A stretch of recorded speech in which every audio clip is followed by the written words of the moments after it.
O que mais cai de extensões da genética na prova de biologia do Enem? É isso que eu quero te mostrar aqui. Poxa, professor, como assim? Genética é um conteúdo muito extenso. Quando a gente para resolver questões, quando a gente para entender conceitos, quando a gente para olhar de forma detalhada a realidade daquilo que a prova constrói e como ela aborda esses conteúdos. A gente acha muitas vezes que é só os conceitos básicos lá, genótipo, fenótipo, tal, dominante, recessivo, só que ainda tem as leis de Mendel, que é a parte das continhas, e ainda tem as variações da lei de Mendel. Opa, professor, não sabia disso. Agora você está sabendo. Então, estudar com estratégia é isso. Eu chamar a atenção para você naquilo que muitas vezes você não percebe, para que você não tenha que fazer isso. Tem alguém que faça por você. Ou seja, eu estou aqui para facilitar o seu caminho, para facilitar a sua jornada, meu querido, minha querida. Então, quando a gente pensa na parte de extensões da genética, eu estou falando justamente dessas variações da lei de Mendel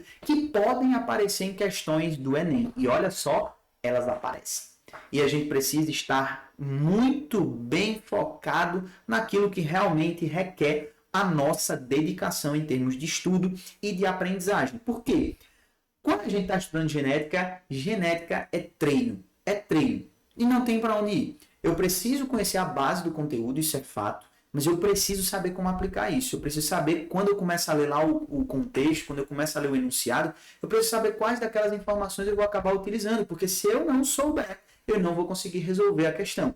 Então é muito treino para te deixar preparado para observar e extrair tudo que a questão está te fornecendo e que você de fato vai precisar usar. Então, quando eu falo das extensões da genética, ou seja, das variações da lei de Mendel, eu posso ver um compêndio de questões falando sobre esses determinados conteúdos. A ausência de dominância. Eu posso ver conteúdos falando sobre alelos que são letais, ou seja, quando esses alelos aparecem numa configuração específica, o indivíduo não nasce, ele nasce morto, ou então não se desenvolve a gravidez e assim por diante. Eu posso estar falando do sistema ABO, ou seja, o sistema de tipagem sanguínea, ele é uma variação das leis de Mendel. Por quê? As leis de Mendel, a primeira lei e a segunda lei, elas se aplicam no máximo até o quê? Até características que são independentes e que não tenham mais de 2 alelos por gene, tá certo? Então eu tenho o alelo A e o alelo Azinho. Eu tenho o alelo B e o alelo Bzinho. O alelo C e o alelo Czinho. Então, o que é que acontece? Exatamente essa aplicação, ela se torna variável nesse contexto, porque aqui eu tenho o alelo Izão A, eu tenho o alelo Izão B e o alelo Izinho. Então, eu tenho 3 alelos para a definição genética de uma característica. Então, eu tenho aí mais versões do que as leis de Mendel elas compreendem ali nas suas aplicações. Então, ela se torna uma variação. Eu posso utilizar conceitos da lei de Mendel para aqui e para dentro, mas eu tenho que estar muito bem informado acerca dessas variações, dessas variantes, beleza? Ligação gênica é um caso onde a segunda lei de Mendel não se aplica. Por quê? Ela só se aplica quando as características, os genes que a gente está observando, eles estão em cromossomos separados. Então, eu estou estudando o gene A e o gene B. Eles estão em cromossomos separados, então eu consigo fazer ali a segregação independente deles. Eu consigo observá-los de forma distinta, tá? Com a segregação na hora da formação dos gametas. Mas, se eu estou falando de características, genes que estejam no mesmo cromossomo, então o cromossomo A está no mesmo o gene A está no mesmo cromossomo que o gene B. E significa o que, professor? Significa que quando esse cromossomo for passado para uma célula, a tendência deles serem herdados juntos. Então isso quebra toda aquela parte lá de métricas e numerações que Mendel acabou descobrindo nas suas contagens lá. Herança ligada ao sexo é uma herança que vai mudar um pouco ali as proporções que Mendel descobriu. Por quê? Porque elas têm uma influência do sexo. Então, ser homem ou ser mulher vai influenciar em a característica estar presente ou não.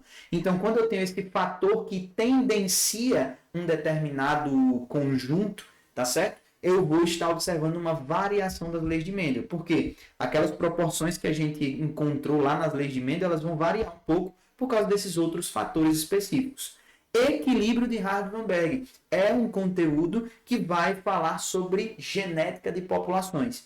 Então, vai pegar os conceitos de Mendel e vai expandir eles para a observação dentro de uma população inteira. E algumas características, alguns fatores devem ser observados quanto à população. E isso o Enem também pode cobrar. Então veja que são variações daquilo que a gente já conhece lá na parte das leis de Mendel. E se eu não tiver esse olhar para esse tipo de conteúdo, eu posso acabar perdendo questões que possam aparecer na minha prova. Tá? Então, dentro desse contexto, vamos lá.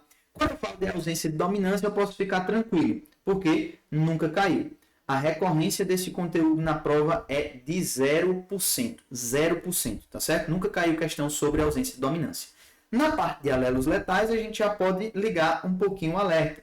Eu tenho aqui uns 6% de recorrência desse tipo de questão, tá? Então, veja que é uma recorrência até consideravelmente baixa, certo? Então, ao longo de todos esses Enems, das questões que caíram dessas variações da lei de Mendel, 6% foram aí de alelos letais. Então, nada com que a gente deva se preocupar. Mas, quando a gente vai para sistema ABO, ou seja, a parte de tipagem sanguínea, de doação de sangue, a parte de identificação do tipo sanguíneo, isso tem muita questão dentro do contexto de genética no Enem, tá? Então, 32% da parte de questões que caem essas variações é de sistema ABO, tá? Então, opa, professor, consegui estudar aqui conceitos básicos, porque se eu não entender os conceitos básicos, eu não entendo a genética mendeliana. Consegui entender a primeira e a segunda lei, porque se eu não entender, eu também não consigo entender as variações dela. Cheguei na parte de variações, que é o que vai me demandar mais tempo, é o que é mais longo, é mais extenso.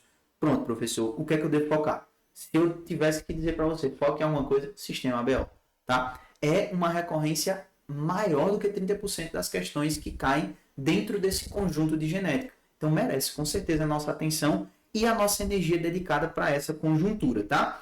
Ligação gênica é uma parte que cai muito em uma abordagem teórica sobre isso que eu acabei de falar com você. Essa parte de genes que se encontram no mesmo cromossomo que tem uma tendência a serem herdados juntos.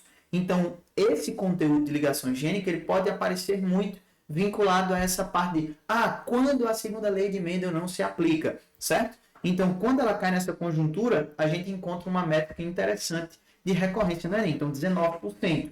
É algo para a gente ligar o alerta sim, porque está muito próximo daquela margem que eu já falei aqui dentro do canal, está em 20% ali de recorrência dentro das questões desse conteúdo, vale a pena a gente olhar, tá certo? Vale a pena a gente se dedicar. Então, 19% aí para a ligação gênica. Quando a gente chega para a herança ligada ao sexo, a gente tem basicamente um empate técnico aqui com o sistema ABO. Então, se eu tivesse que direcionar você para dedicar seu tempo, estudar, sanar suas dúvidas, treinar questões de uma parte das variações da lei de Mendel, nessas extensões de genética, eu colocaria você como meu mentorado para focar em sistema ABO e herança ligada ao sexo. Essa seria aí uma estratégia em termos de métrica de recorrência para você usar principalmente na sua reta final de revisão, tá bom?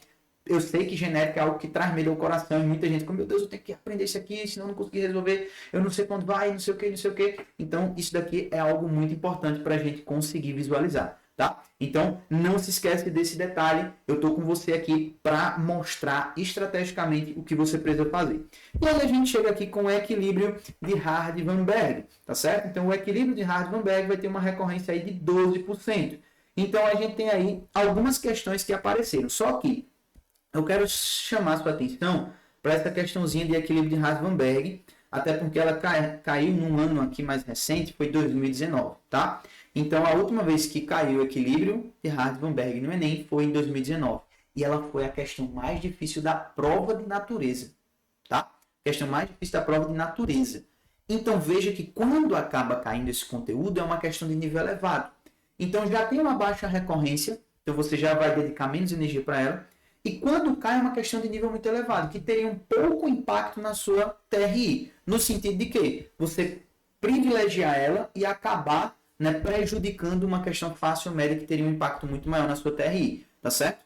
Então, perceba isso, para que você não seja ludibriado somente por números. Tá certo? Então, a recorrência, como ela aparece, o modelo e a forma como ela aparece, vai direcionar muito o nosso estudo estratégico. E ter uma plataforma que está estruturada dessa forma para você estudar, facilite muito o seu caminho, tá? Então, eu quero entregar 15 dias para você aqui de graça da AM Academy, para você estudar biologia desse jeitinho que eu estou mostrando aqui para você, com aulas que estão aqui, ó, tem mais aula disso aqui, tem menos aula disso aqui. Por quê, professor? Porque o senhor não quis gravar? Não, porque para você se dedicar mais nisso aqui, porque isso cai mais, isso daqui, você precisa disso aqui para você resolver qualquer questão. Porque tudo que já caiu disso aqui foi pouco e quando caiu abordava isso. Então a gente tem esse direcionamento estratégico. É aprofundar e detalhar naquilo que vale a pena e o que não vale a pena não consumir o juízo do aluno, porque ele já é muito pressionado por todas as áreas que ele tem que estudar para fazer uma prova do Enem. Então, é um estudo estratégico voltado para o que a prova pede de você e o que você também está apto a fazer, tá? Então, é tudo voltado para a individualização. Então, se você quer estudar com a plataforma desse jeito, resgata esses 15 dias de acesso